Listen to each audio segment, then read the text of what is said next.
Monza, le coach Roberto De Zerbi a fait savoir que si le début du championnat était réussi, bah, il ne se contenterait pas de ça. La suite, Roberto De Zerbi. Voglio tutto. Moi, je veux tout. Je veux le jeu, je veux les buts, je veux la bonne mentalité.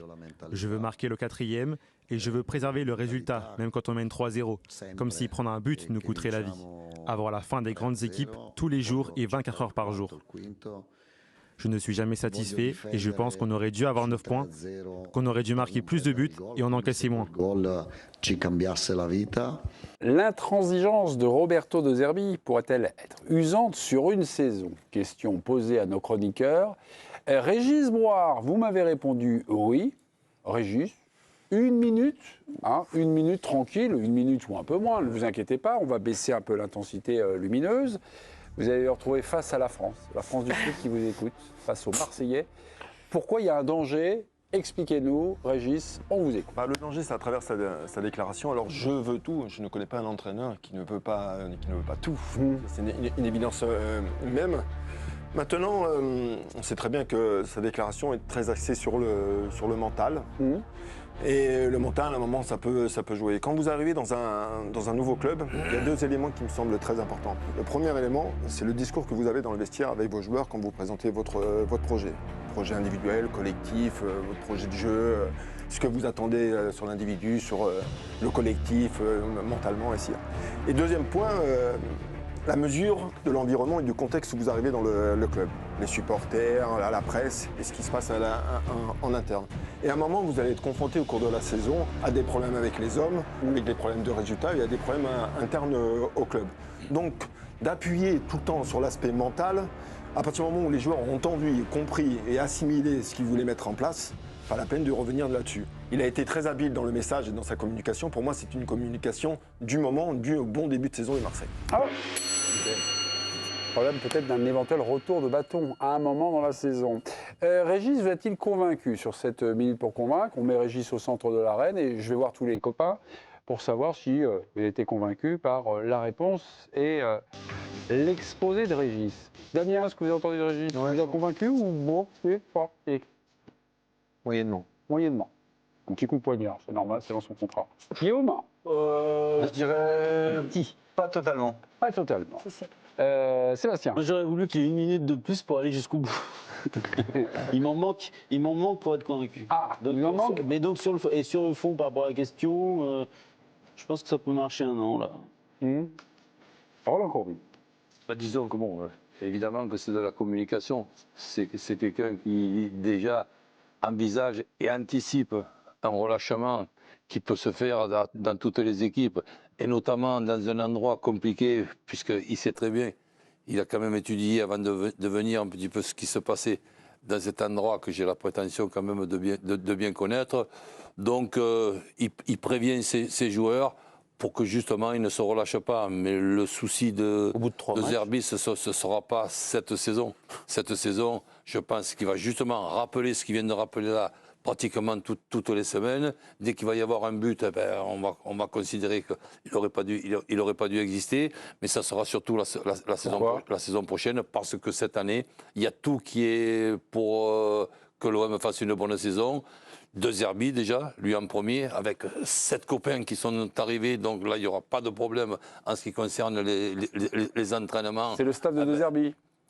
Oui. Et puis ensuite, il y aura quand même aussi un calendrier favorable.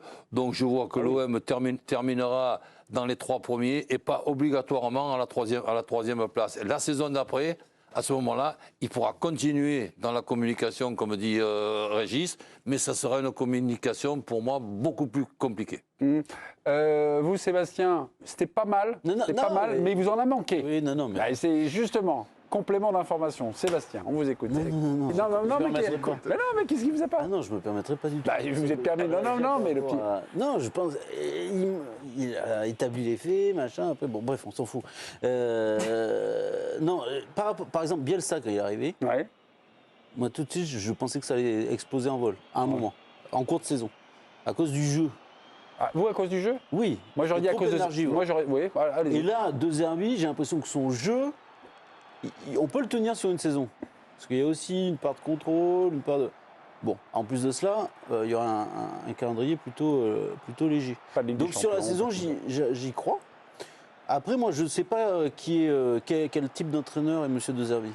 C'est-à-dire qu'il y a un an, toute l'Europe envisageait de le prendre. Et on disait que tous les grands clubs allaient se l'arracher. Je constate que personne n'en a voulu et qu'il est à l'Olympique de Marseille. Si tu es à l'Olympique de Marseille, c'est aussi parce qu'il y a les grands clubs, la fin d'aventure en Angleterre, ou même la saison passée, les a un peu refroidis. Pour différentes raisons, ils ont eu un doute. Donc, est-ce que De Zerbi, c'est le nouveau Guardiola? Ou est-ce que c'est un entraîneur comme il y en a 80? Moi, j'ai pas la réponse encore. D'accord. Ok. Moi, j'ai un souci, enfin, l'intransigeance. Pourquoi l'intransigeance et l'exigence ne pourraient survivre qu'un an en France? Vous m'avez dit en France, enfin, vous avez dit à j'ai- Paul, en France, c'est pas sûr que ça fonctionne sur l'intransigeance.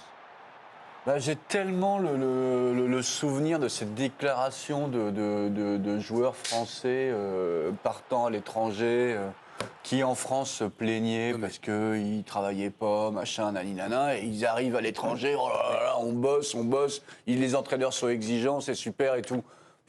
Comme si en France, pourquoi le discours de Zerbi, être exigeant, intransigeant, ne pas être totalement satisfait après 3 journées de championnat, moi, ça ne me choque absolument pas. Pourquoi ça ne pourrait pas durer 2 ans, 3 ans? Les joueurs qui sont là dans le vestiaire, c'est quand même des sportifs de très haut niveau, c'est leur métier. Si je peux me permettre, ne mélangeons pas les choses. Il y a aussi les difficultés déjà pour ce métier, qu'on connaît quand même un peu, c'est que déjà c'est difficile 2 ans. Donc déjà, nous sommes du côté de Marseille, dans la... Un an, c'est difficile. Voilà, donc tu viens de dire 2 ans.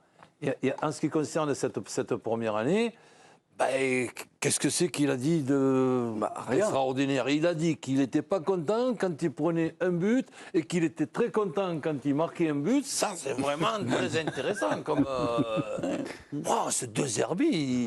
Vous critiquez la direction de cette émission, là? Non, pas du tout.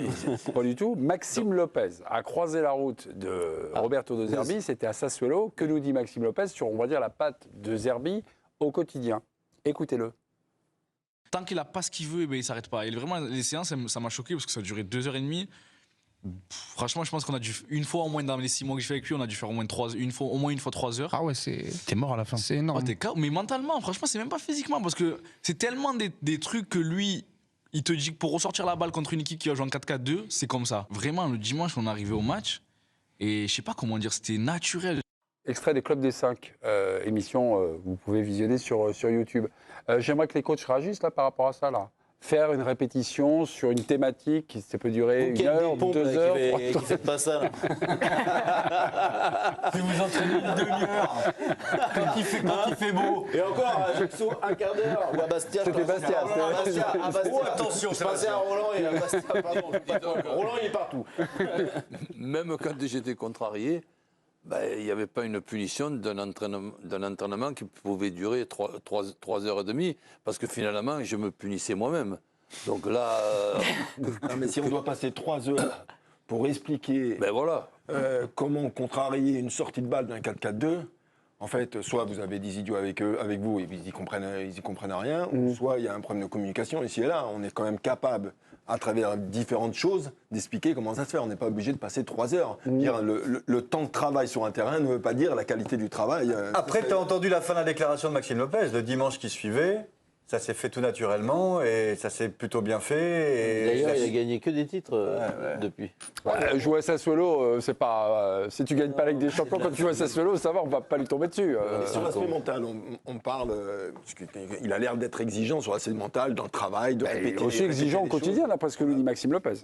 Marseille, vous avez cité des entraîneurs. Tudor, il est resté qu'une année et Tudor était que sur l'aspect mental. Il avait un concept de jeu qui est du marquage individuel. Il fallait que ça court. À un moment, ça a craqué. Ils ont été difficiles. J'arrive pas à comprendre pourquoi ça craque. Comment? Tudor, qui mentalement demandait beaucoup de courses et tout. Pourquoi ça ne dure qu'un an? Pourquoi ça craque après? T'as l'air de dire que ça doit craquer quasiment obligatoirement. J'arrive pas à comprendre pourquoi. Parce que t'as pas forcément les joueurs pour faire ce jeu-là déjà. À l'époque, en tout cas. Guillaume, moi je pense, en toute sincérité, que les joueurs ils en avaient marre. Parce que les joueurs à un moment ils veulent plus. Ok. Ils voulaient pas. C'est mon avis et j'ai déjà rencontré ça. Mes amis, Ah, la musique du du quiz